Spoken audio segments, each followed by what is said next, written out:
The golden grass of the savannah did not just bend in the wind. It bowed when he walked. He was the king of beasts, and his roar was a heavy curtain that fell over the plains, silencing the birds and sending the gazelles into the shadows.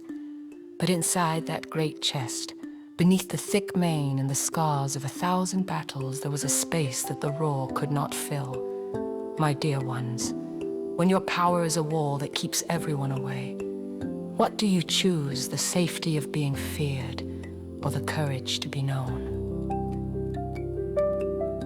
Come closer, my dear ones.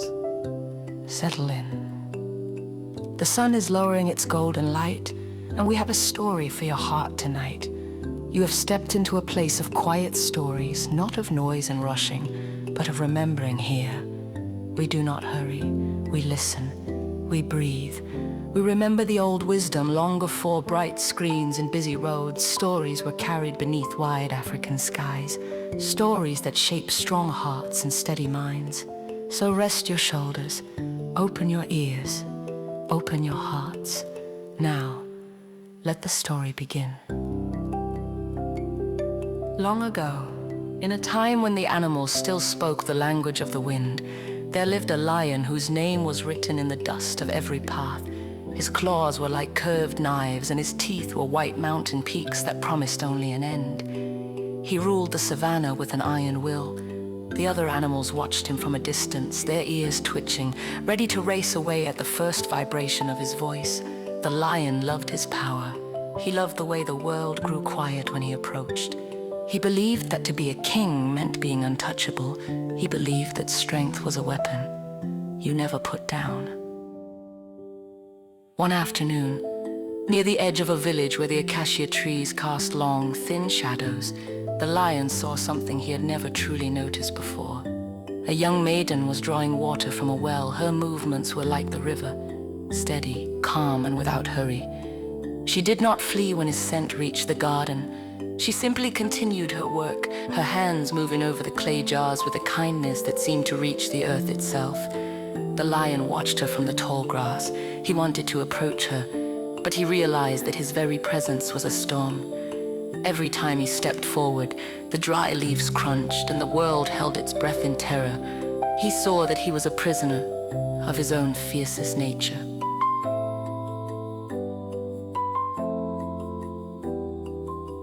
The lion began to visit the edge of the village every day. He watched the way the maiden spoke to the elders and the way she shared bread with the children. He saw a world of connection that his roar could never enter.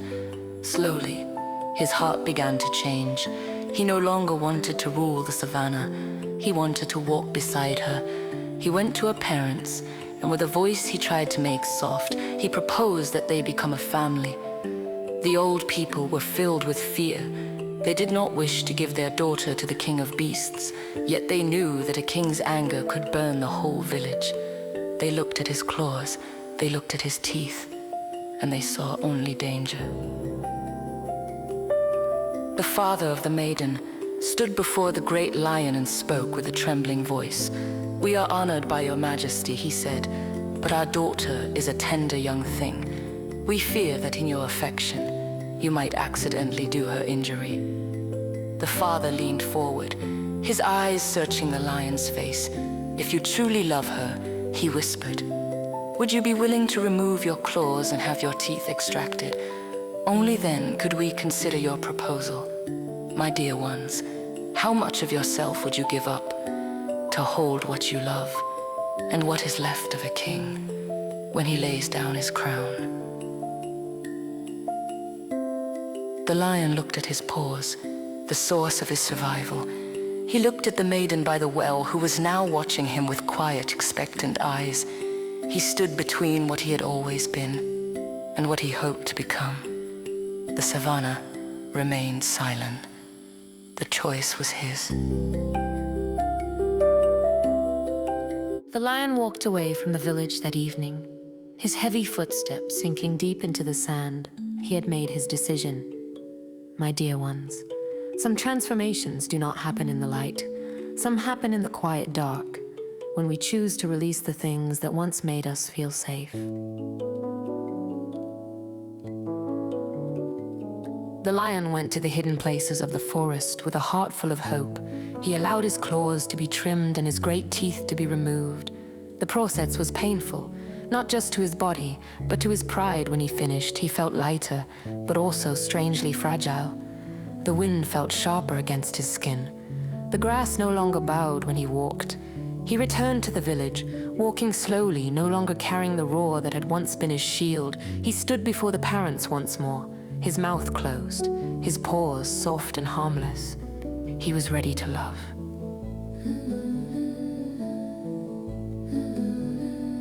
But when the parents saw him, a terrible sound filled the air, laughter. They did not see a king who had sacrificed for love.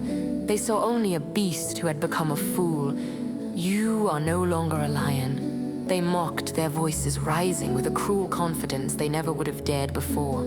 Go away! Do your worst! You have no claws to scratch us and no teeth to bite. They slammed the door of the village, leaving the lion alone in the dust. The lion sat in the silence. He had given up his nature for a promise that was never intended to be kept. He felt a coldness in his chest that no sun could warm. Then, the village gate creaked open. It was not the parents who stepped out, but the maiden. She walked toward him, her footsteps light on the red earth. She did not laugh. She knelt beside him and placed her hand, soft and warm, on his brow. They do not understand, she whispered. They think you are weak because you are no longer dangerous. But I see the strength it took to let the dangerous part of you die. The lion looked into her eyes and saw a reflection he had never seen in his years of roaring. He saw a friend.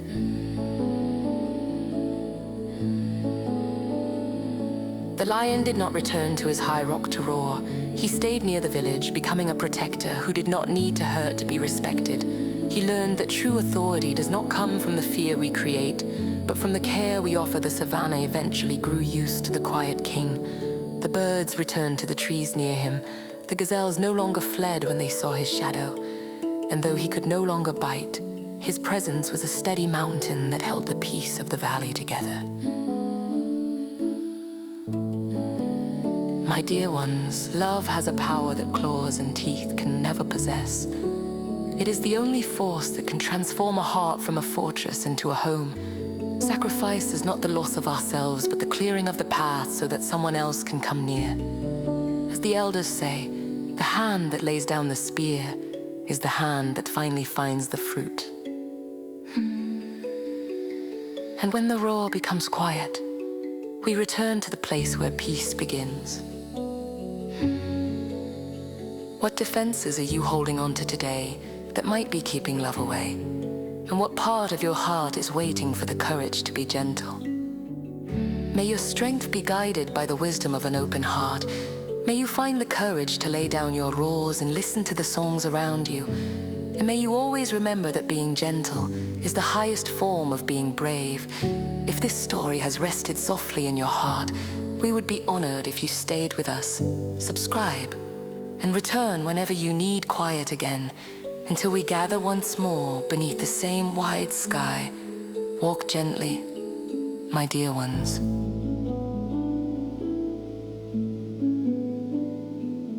My dear ones, lay down the roar. Let love enter and be at peace.